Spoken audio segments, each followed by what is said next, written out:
안녕하세요. 오늘은 벌써 27번째 수업입니다. 자, 25강, 26강에서 우리는 독해를 했어요. 그쵸? 근데 그 전까지 한 독해는 일반적으로 우리가 해왔던 그냥 지문 하나에 문제가 2개, 3개, 4개 이렇게 있는 독해들이었단 말이에요. 그런데 토익에서는 다른 영어 시험들과는 다르게 어떤 게 나오냐면 바로 비즈니스 상황을 예를 들어서 문제를 다 만든 거기 때문에 이제 서로 여러분들의 이제 어떤 주고받는 상황이나 이런 것들을 이제 문제로 같이 만들어 놨어요. 그래서 지금부터 하시는 더블 패스지는 바로 지문이 2개가 나올 겁니다. 그리고 그 지문 2개에 해당되는 문제들이 5개씩 나오게 되어 있어요. 자, 그러면 하나하나 다시 한번 살펴보도록 하겠습니다. 자, 더블 패스지스라고 불리는 이 아이는 바로 지문이 2개 있다는 뜻이겠죠? 그래서 토익 파트 7의 더블 패스지란 바로 181번에서 200번까지 총 20개의 독해 유형 문제고요. 그리고 이 친구들은 지문이 이제 5개씩 나오다 보니까 지문이 이제 4개 정도 나옵니다. 4세트가 나오는 거죠. 그래서 주제는 우리가 그동안에 싱글 패스지에서 했었던 그 주제들이 다 나와요. 근데 이제 그것들이 혼자가 아니라 각자 이렇게 짝지를 이루어서 나온다는 게 이제 다른 거죠. 그래서 이런 상황들을 이제 여러분들이 볼 수 있고요. 그리고 바로 이 출제 경향들을 보시면 이 2개의 지문인 경우에 바로 공지와 이메일, 광고, 이력서 등 이렇게 서로 연관성이 있는 것들 있죠. 그런 것들을 커플로 내세워서 더블 패스지를 만들어줍니다. 자, 그래서 이런 것들을 이제 또 보시면 되는데 전체적으로 독해는 항상 그래요. 전체적인 그림을 볼 수 있는지 그리고 그 한 문장 한 문장의 디테일한 내용을 여러분이 얼만큼 이해하고 있는지를 바로 물어보는 겁니다. 그래서 그 목적이라든가 주제같이 이렇게 큰 그림을 보는 문제들이 나오고요. 그리고 이제 그 한 세트에 5개의 질문이 나오다 보니까 지문은 2개잖아요. 근데 문제는 5개라면서요. 그러니까 각각 지문에 해당되는 문제가 있을 수 있고 2개를 같이 봐야 하는 문제가 있을 수 있습니다. 그래서 바로 여기 나와 있는 대로 2개의 지문을 참고해서 나오는 문제가 여러분이 시간이 제일 많이 오래 걸리는 그래서 조금 시간이 더 많이 필요한 특히 우리 있잖아요. 우리 초보자들한테는 바로 시간이 조금 많이 오래 걸리는 유형의 문제이기도 합니다. 자, 그래서 보시면 가장 기본적으로 우리가 연습할 유형을 제가 좀 드릴 건데요. 항상 이런 식으로만 나오는 건 아니에요. 하지만 가장 대표적으로 이제 엮이는 짝꿍들의 지문들을 보시면 편지는 거의 대부분 들어가고요. 안 들어가기도 해요. 하지만 일단 편지와 편지, 2개의 편지 또는 편지와 이메일. 그러니까 서로 서신을 주고받는 거겠죠. 그 다음에 공고와 편지, 이메일은 우리 회사 같은 데 보면 안내문 붙죠. 공고 붙잖아요. 어떤 행사를 합니다. 누구누구한테 뭘 보여줍니다. 그런 것들과 그것에 대해서 질문하거나 아니면 뭐 특히 이제 어떤 사람들한테 그 얘기를 전달하거나 그 다음에 광고와 편지. 광고는 당연히 우리 지난번에도 사람을 구하는 광고도 했었고 상품을 판매하는 광고도 했었잖아요. 바로 그런 광고를 보고 그 다음에 이제 그 이메일이나 편지를 가지고 질문을 하거나 하는 겁니다. 아니면 고객에게 발송하거나. 자, 그 다음에 기사와 편지. 기사라는 건 당연히 뉴스 기사를 말하는 거고요. 그 기사에 대해서 뭐 나는 이런 의견이 있습니다. 좋습니다. 싫습니다. 이런 것들도 대표적인 것들이 될 수 있고 그런 것들을 될 수 있고요. 그 다음에 요거 말고 또 나온다면 항상 편지가 들어가는 건 아니니까 어떤 포맷, 계산서 같은 걸 주고 그 계산서에 대해서 메모를 전달한다거나 뭐 이런 것들도 있을 수 있고요. 그래서 여러 가지 그런 연관성이 있는 사항들을 2개를 짝을 지어서 여러분한테 문제로 드리는 겁니다. 그리고 이제 마지막으로 얘기한 게 바로 서식입니다. 서식이라고 하는 건 어떤 포맷이에요. 아까 좀 전에 얘기한 인보이스도 될 수 있고요. 아니면 뭐 영수증 같은 거 그런 것도 될 수 있어요. 그래서 그런 것들과 관련된 그런 또 다른 서식 아니면 뭐 이메일 같은 거, 질문 같은 것들도 될 수 있고요. 그런 여러 가지 여러분들이 그동안의 비즈니스 상황에서 생각할 수 있는 모든 상황들이 다 들어간다고 이해하시면 될 것 같아요. 자, 그래서 첫 번째로 자, 이제 편지와 편지 또는 편지와 이메일 또는 이메일과 이메일 이렇게 서로 간에 서신을 주고받는 그런 얘기를 좀 해보려고 해요. 그래서 가장 이러한 문제들의 특징은 뭐냐면 같은 주제에 대해서 항상 얘기를 하고요. 개인에서 개인으로 보내는 걸 수도 있고요. 아니면 개인에서 회사로 또는 회사에서 회사로. 그쵸? 다양한 상황이 있을 수 있잖아요. 항상 우리가 친구한테만 편지 쓰는 건 아니니까요. 그쵸?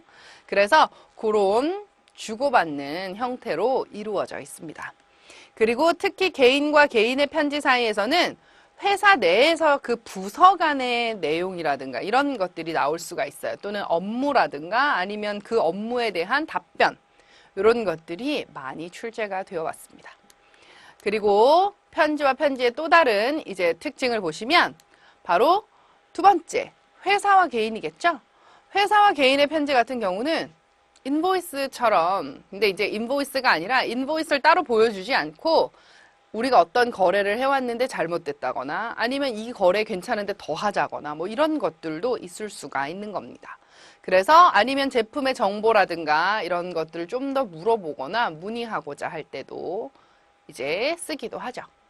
그리고 회사와 회사 간의 편지 형태는 바로 거래를 제안한다거나 우리 회의 좀 합시다 라고 얘기한다거나 뭐 이런 것들이 될 수가 있는 겁니다. 대부분은 다 업무와 관련된 거예요. 그래서 우리 대학생들이 즉 우리가 보통 토익을 공부할 때 자꾸 예전에 특히 토플을 공부해 본 친구들 같은 경우는 자꾸 토플하고 연관을 시키려고 하는데 토플과 토익은 전혀 다릅니다. 토플은 좀 더 학문적이고 그래서 뭐 강연 같은 거 되게 많이 나오잖아요. 하지만 여기서는 토익에서는 절대적으로 비즈니스 상황입니다.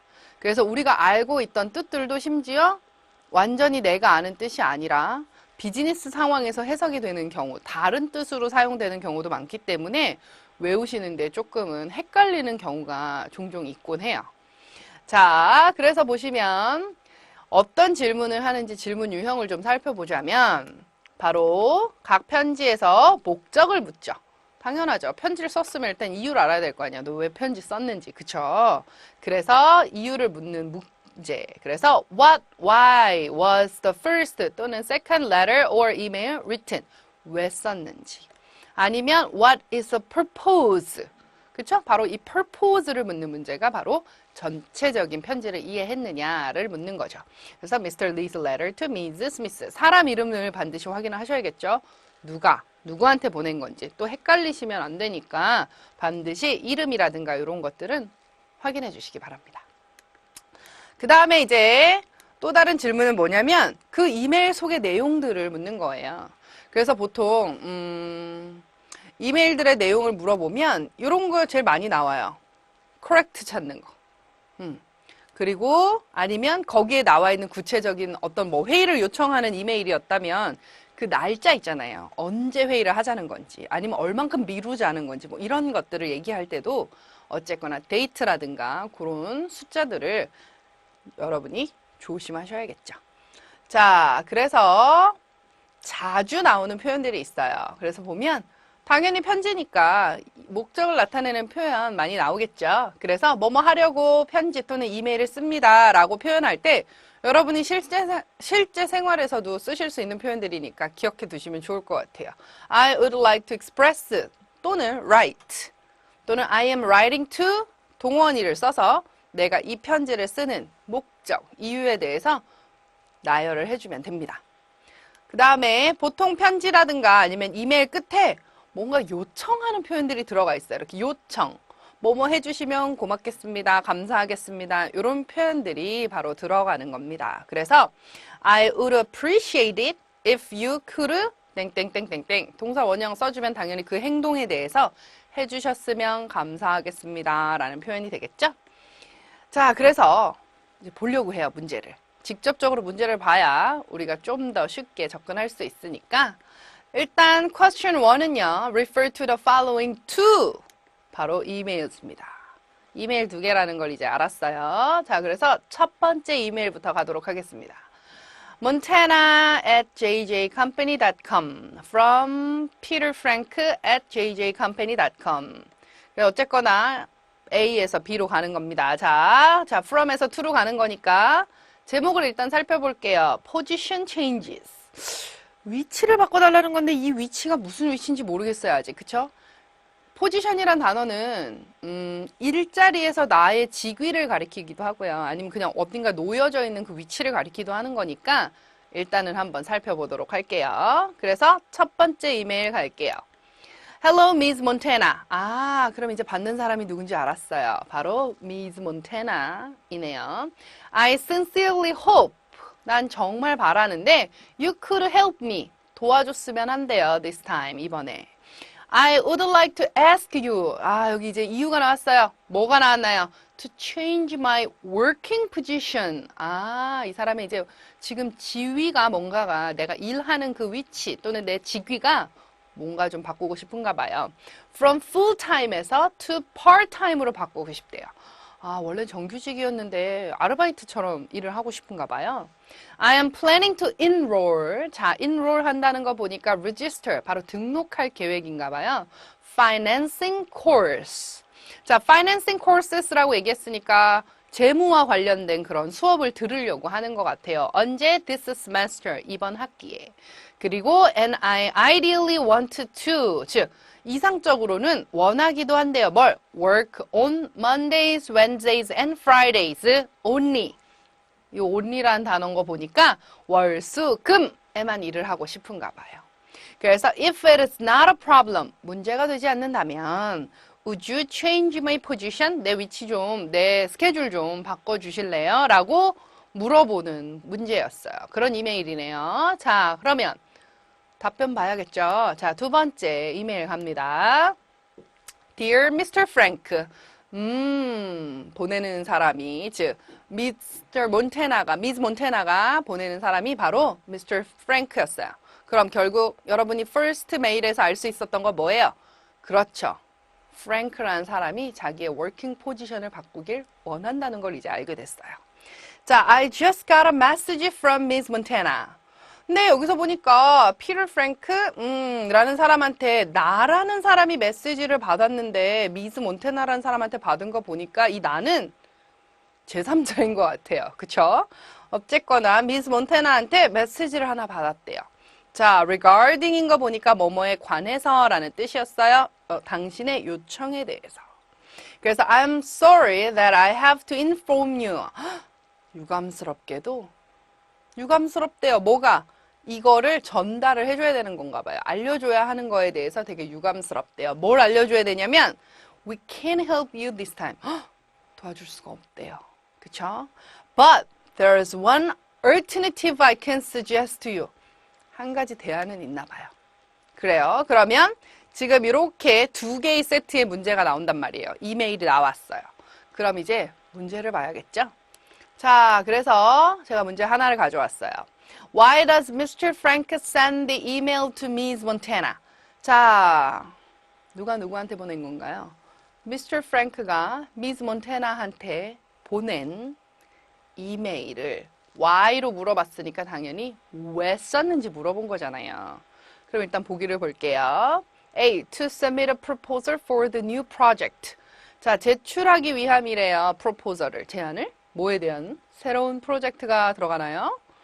B번. To ask that he needs to change his working position. 요청하기 위함이죠. 그가 바꿀 필요가 있다고. 무엇을? 그의 working position을. 그 다음에 to inquire. 질문하기 위함이래요. benefits programs. benefits program이라는 건 흔히 우리가 회사에서 받을 수 있는 모든 인센티브들 또는 뭐라 그럴까요? 복지. 그런 복지 프로그램들을 물어보기 위함이래요. 그 다음에 to notify her. 그녀한테 뭔가를 알려주기 위함이래요. 그의 resigning the company. resigning? 그만두시나요? 자, 사표를 제출하는 것에 대해서, 즉, 더 이상 이제 일을 안 하겠습니다. 라고 퇴직하는 것에 대해서 이제 알려주기 위함이래요. 자, 그러면 누가 누구한테 쓴 거라고요? Mr. Frank가 Miss Montana한테 쓴 거니까 받는 사람이 Miss Montana인 걸 확인하시면 되겠죠? 그럼 어디를 확인하시면 되는 건가요? 이 이메일에 대한 목적은 바로 첫 번째 이메일을 확인하시면 되는 거예요. 그래서 첫 번째 이메일로 다시 돌아왔어요. Miss Montana한테 프랭크가 썼으니까요. 그래서 Miss Montana, I sincerely hope you can help me. 도와달라 그랬고 여기 나와 있죠. I would like to ask. 그렇죠. 우리가 아까 얘기했어요.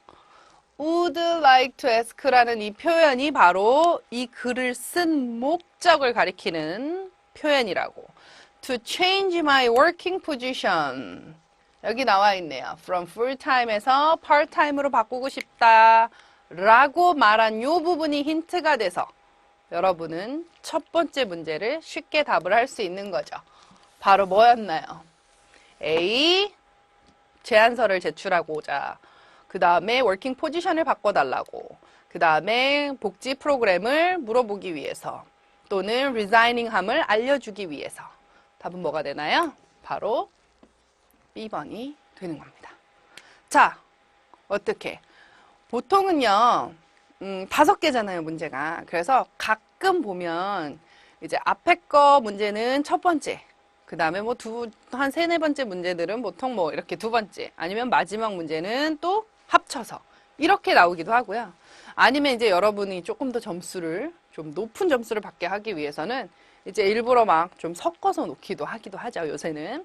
그렇지만 일단 어쨌거나 메일이 2개가 나와 있을 때는 보내는 사람과 받는 사람을 반드시 확인을 해서 문제를 풀어라 라는 걸 잊지 마시면 될 것 같아요. 자, 그러면 2번째 종류로 한번 넘어가 볼까요?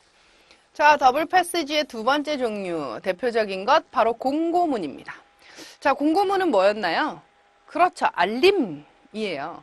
쉽게 얘기하면 우리 회사 내에서 무슨 일이 있을 겁니다 라고 여러분한테 복도 같은 데 이렇게 붙여놓잖아요. 물론 요새는 인트라넷을 통해서 이메일로 오기도 하지만 가끔은 뭐 여러분이 TV나 영화나 이런 데서 보면 항상 복도에 뭔가 이렇게 쭉 붙죠. 그런 것들을 말하는 겁니다. 그래서 그 공고와 편지 또는 이메일이 왔을 때 어떤 식으로 연결이 되는지 한번 보도록 하겠습니다. 자, 이 문제들의 특징은 바로 첫 번째, 가장 대표적이죠. 일반적입니다. 그리고 여러 형태의 안내문이나 메모나 공고문, 메모도 마찬가지예요. 이런 것과 함께 그 메모 또는 그 공고문에 대해서 이제 질문, 그 다음에 이제 관련된 그런 편지나 이메일의 형태로 가장 많이 나옵니다.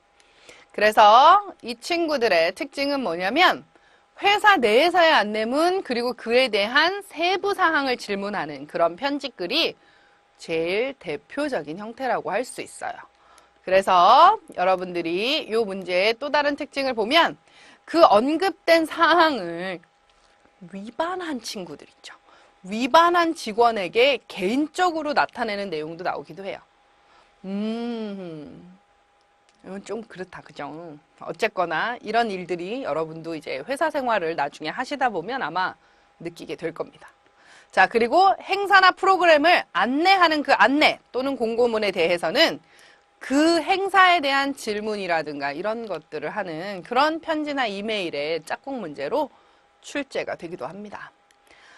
자, 이 문제의 질문 유형을 보시면 아까 우리 편지 2개도 뭐였나요? 목적을 묻는 게 가장 많았잖아요. 그러니까 첫 번째로 그 안내문이나 메모 공고문에 목적을 묻는 문제가 많아요. 즉 행사를 안내하면 우리 행사 왜 합니다. 그 다음에 그 행사에 대한 인포메이션. 그래서 목적을 일단은 알아야겠죠. 그 다음에 그래서 질문이 보통 What is the purpose of the notice? 또는 purpose of the announcement가 됩니다. 그 다음에 Where would the announcement most likely to be shown? 또는 to appear 같은 경우는 어디서 할 건지 장소를 물어보기도 하죠.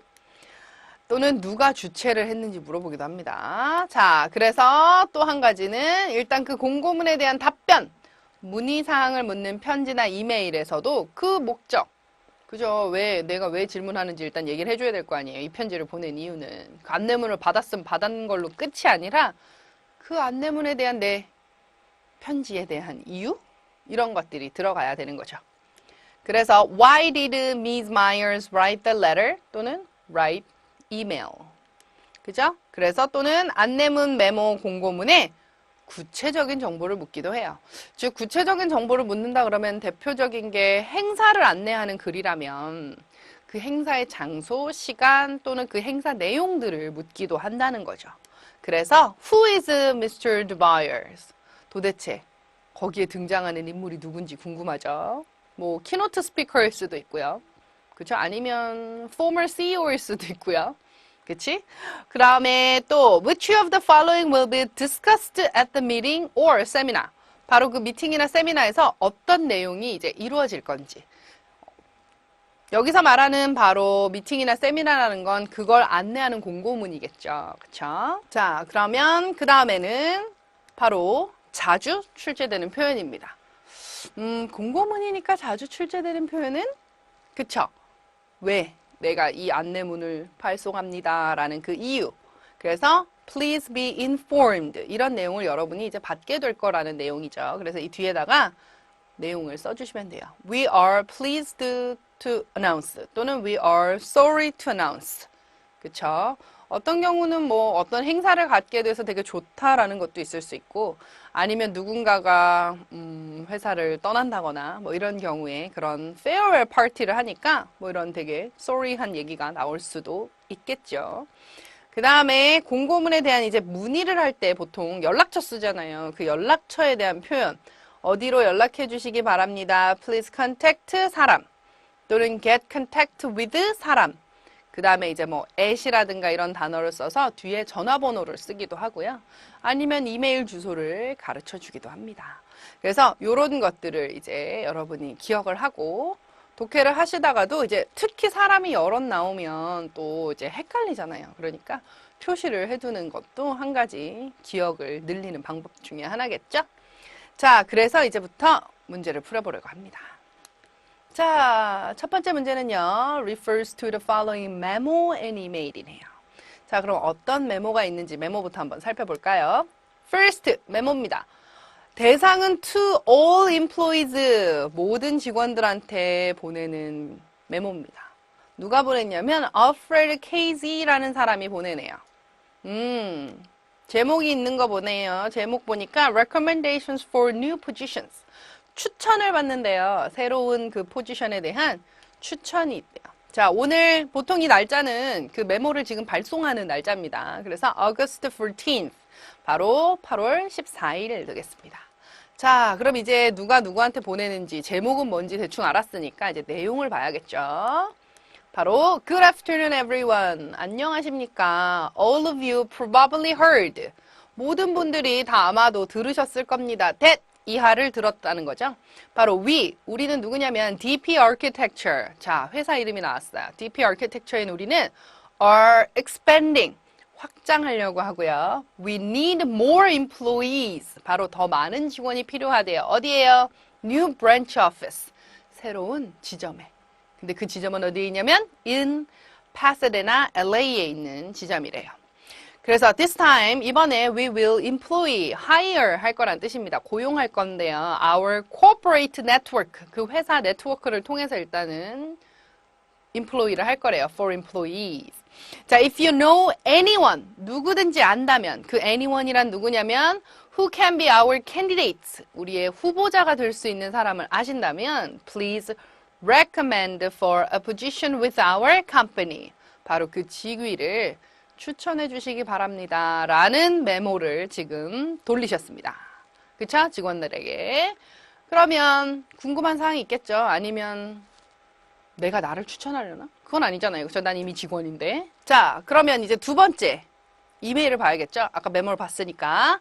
자, 그래서 to ALKZ에게 from JK York라는 사람이 일단 내부에서 보낸 거 맞는 것 같아요. recommendations라는 타이틀을 가지고 보냈습니다.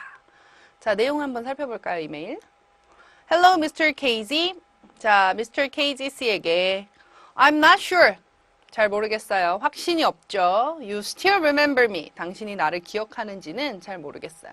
하지만 We had a same team. 같은 팀이었습니다. Under James Joyce's 밑에 있었다는 거겠죠. 근데 그게 언제냐면 while company training 동안이었습니다. 근데 그날은 on our first day, 첫날이었죠. 근데 어제도 아니고요. About a year ago, 바로 1년 전입니다. 그럼 1년 전에 같은 팀이었다라는 사실은 알지만 그 다음에는 이제 서로 다 각자인가 봐요. 그쵸? 그 다음에 by the way, 일단 내용을 바꾸려고 했어요. 내용을 전환합니다. 그런데 I've got your memo. 메모를 받았고요. 그 메모 내용이 looking for people, 사람을 찾는다는 겁니다. 누구냐면 who are qualified for the position. 그 포지션에 자격을 갖춘 사람들을 찾는다는 메모를 자기가 지금 받았다는 뜻이죠. 그 뒤에 이제 내용이 더 있겠죠. 근데 어쨌거나 이 부분만 가지고 이제 우리가 문제를 좀 하나 풀어보려고 해요.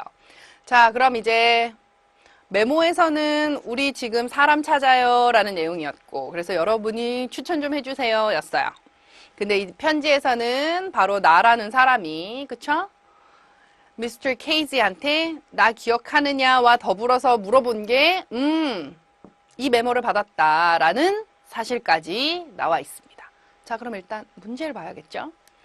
자, 문제는 What is indicated about Mr. Casey?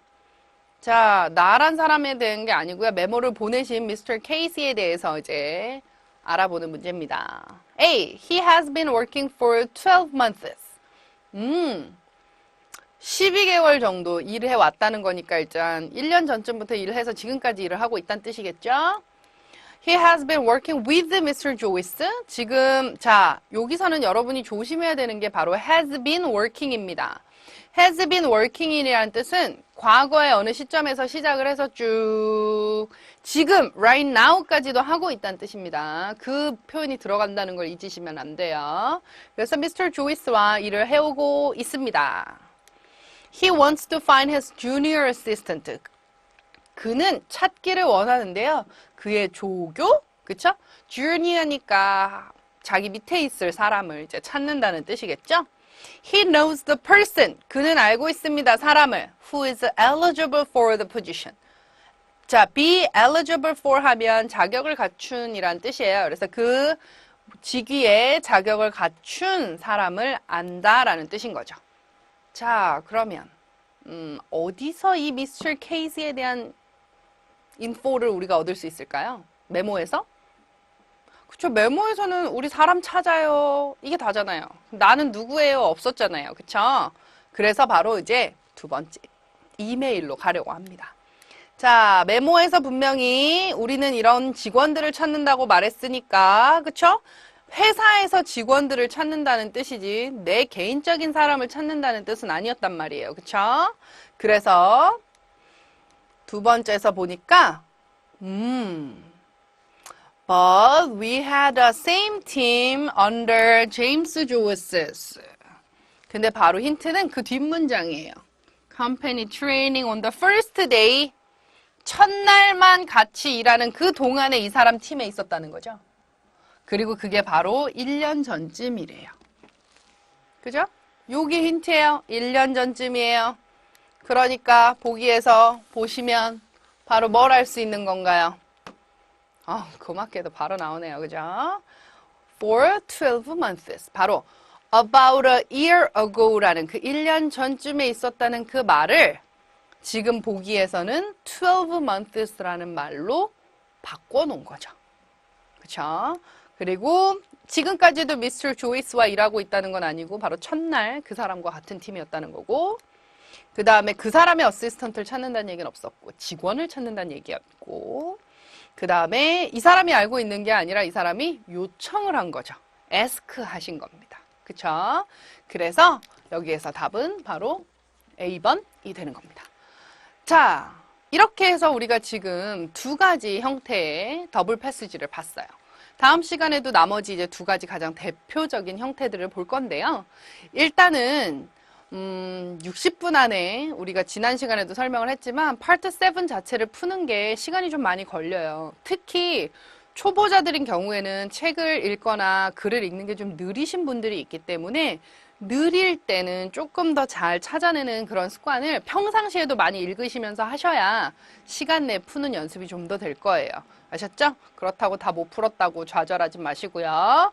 다시 한번 확인하시고 또 해석도 해보시고 자꾸 익숙해지시면 아마 좀 더 빨리 풀 수 있는 그런 능력이 생기실 겁니다. 그럼 오늘 하루도 잘 보내시고 복습 잊지 마시고요. 다음 시간에 뵙겠습니다. 수고하셨습니다.